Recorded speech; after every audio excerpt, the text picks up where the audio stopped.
Hello, a question. Are these videos I've been making for this series just one big exercise in nostalgia? My head says no, but then I look back at some of my choices so far. Spoilers, Jeff Wayne, Haircut 100, Springsteen even, and I wonder, is it just me getting all misty-eyed?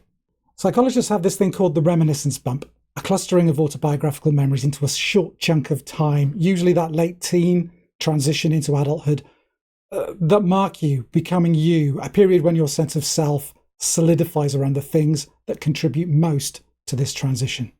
Friendships, meeting new people, crazy nights out, first kisses, and of course the music that soundtracked all of those things. So I looked down these short-listed albums, 88, 89, 90, and I feel that I lived through some of the greatest musical years of the late 20th century. But my head says, well, slow down, you were young. Of course it felt like that. Head, heart, head. I'm going heart. I have to. It's who I was, and it's who I am. So let's go. I'm going to have to go a little quicker than normal through these also ran lists, otherwise I'll be here forever, so please excuse the brevity. So 1988 was for me the year of Tommy by The Wedding Present, my first Wedding Present album, and of Daydream Nation by Sonic Youth. This was one of my Christmas presents that year. Also the year of Dinosaur Jr.'s Bug and the Pixies, Surfer Rosa, of My Bloody Valentine's Isn't Anything and the House of Love's debut album, and of a few polar opposites in Mary Margaret O'Hara's Miss America and Happy Monday's Bummed.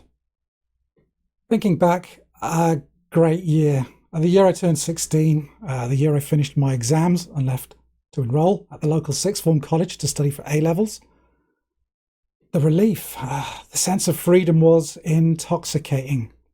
The college even threw in free snooker as one of the sporting options every Wednesday afternoon. So no more idiots, studying subjects that I enjoyed. The John Peel Show, a big part of my cultural life now, and free snooker with my mates. Plus, it was late in the year that I picked up my first copy of The NME, something that would be a fixture in my life for years to come. My first issue was this one from the 8th of October with Public Enemy, a debut appearance on the magazine's cover following the ecstatic reception to their breakthrough album from June that year, the still incredible It Takes a Nation of Millions to Hold Us Back. Head, heart, head again. This thing, it was this far from being my choice for this year. The singles had blown my mind. A Rebel Without a Pause, Bring the Noise, Don't Believe the Hype, Night of the Living Bassheads. And the album, sonically groundbreaking, bone-crushing production, fiercely intelligent rhymes, louder than a bomb. But no, this was the year I found the band that changed my life. When they released an album in November, another one on my Christmas list, that kicked off the chain of events that ended up with me sat here in front of a webcam talking to you now. I cannot stress that enough. The music of this band took me somewhere. It spoke to me in ways I and many others could at times barely understand. It consumed me, it nurtured me, it could lift me and it could flatten me. This band felt like they were mine. I absolutely loved them. And within months of hearing this album, I would go and see them play live a week or two shy of my 17th birthday. My first concert, and still the greatest one, even after all these years. Enough. Yeah, here it is, my choice for 1988. It's Green by R.E.M. And no gushing here. Unlike last year's choice, this isn't a case of my first album by a band being my long-term favourite. But it certainly set me on my way with R.E.M, even though it seems to be an album that's been retrospectively categorised as mid by all the ranking types out there. Personally, I think that is doing Green an injustice. In fact, back to episode 16 again, I highlighted Document, the band's fifth and final studio album for IRS, as one of my also picks for that year. And these two albums, Document and Green, are a fascinating pair of albums marking the band's transition to a major label. Fascinating because of the musical and stylistic signatures they share, And despite those very similarities, for the willingness to embrace change, to play with the template, to move on. First, the kinship, the shared DNA, if you like, between the songs that you might have missed. Document's finest work song is clearly the influence for Green's Orange Crush. Big, chunky guitars, urgent, hollering vocals, calls to arm from both. And there are obvious rhythmic, lyrical, and melodic links between songs all over these two albums. There's Exhuming McCarthy and Get Up. Melodic similarities, but wildly divergent lyrical themes. As clear a case of the political switching to the personal as you'll ever find. And musically, most strikingly, I think, in Oddfellows Local 151 and I Remember California. Lyrically, little to connect them, but yet they shadow each other eerily, both dark, dirgy, apocalyptic ruminations. King of Birds and World Leader Pretend. The first about the struggle to marshal one's ideas into meaning without losing a sense of wonder and purpose. The second, internalizing that concept further and weaponizing it. The war metaphors are everywhere. Trying to find a way to use those ideas to elicit change, personal change. Yet World Leader Pretend, a very timely lyric also, given the album's release on Election Day in 1988, the year that George Bush Sr. won the presidency. I guess we should expect these two albums to share a lot of DNA, only a year between them, and both sounding very much a product of R.E.M's evolution through the Reagan years, slowly shedding their Southern Gothic mystery, growing up angry and incensed, galvanizing themselves, seeking to highlight the injustices and wrongs being perpetrated by the administration of the day. Achieving this naturally required a degree of clarity, and despite Stipe's often puzzling lyrical twists, Green and the preceding two albums had all showcased a more strident, coherent Stipe, his vocals clear and out front, whether you understood what he was getting at or not. Stipe's lyrical and performative confidence reached its apex on Green with their first ever lyrical inclusion in an album's packaging.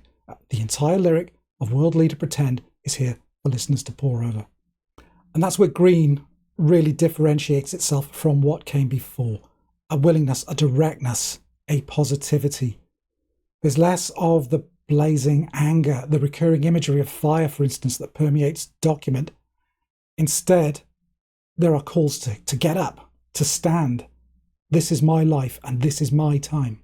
This positivity, when wedded to the album's lighter, poppier moments, is, I think, the source of all that mid-talk among latter-day fans of the band.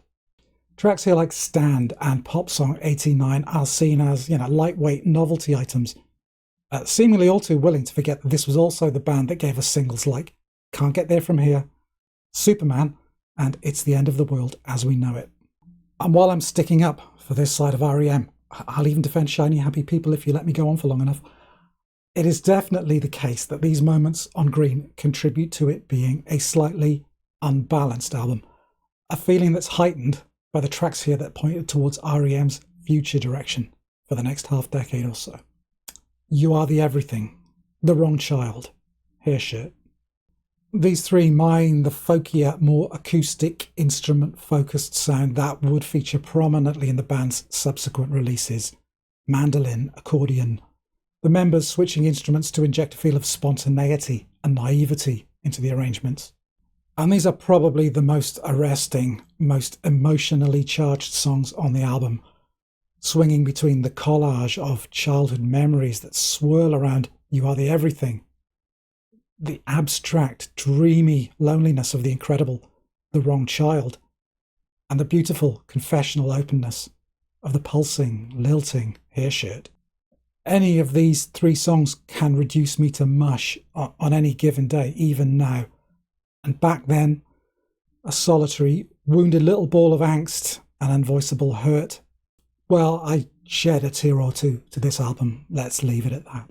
But before I leave Green altogether, a shout out to for the final hidden track, the untitled 11th song that closes out side 2, that's side metal of the album.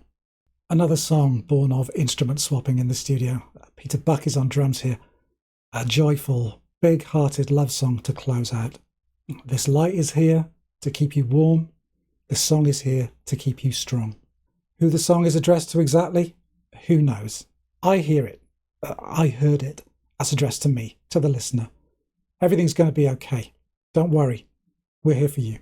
And despite the unevenness of Green, the politics, the personal, the positivity, the pastoral, all taking turns in the spotlight, it feels like an incredibly intimate album.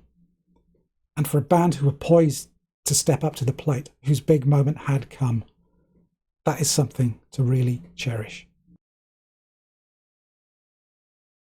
Okay, that was my choice for 1988, R.E.M's Green. Was I a disciple, as they were called back in the day? I guess maybe I was a little. Yeah, I did the fanboy thing. I had the t-shirts, the posters, the books like this one. And they had a huge influence on my listening outside of their music. The references, the people that they kind of opened my eyes to. Wire, Leonard Cohen, Mission of Burma, Gang of Four, Pylon, The Velvet Underground, Patti Smith, Robin Hitchcock, Vic Chestnut. Yeah, R.E.M. played a huge role in my kind of personal development and in my kind of musical evolution. Plus, that first concert will stay with me forever.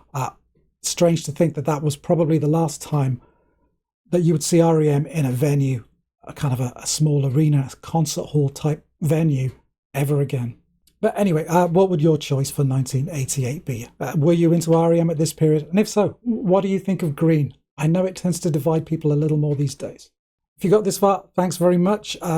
Please think about giving me a thumbs up. And if you haven't already subscribed, why not do that? It really helps me out and you'll get to see more content like this. But I will call time there. As ever, take care and I hope to see you again on the channel soon. Bye for now.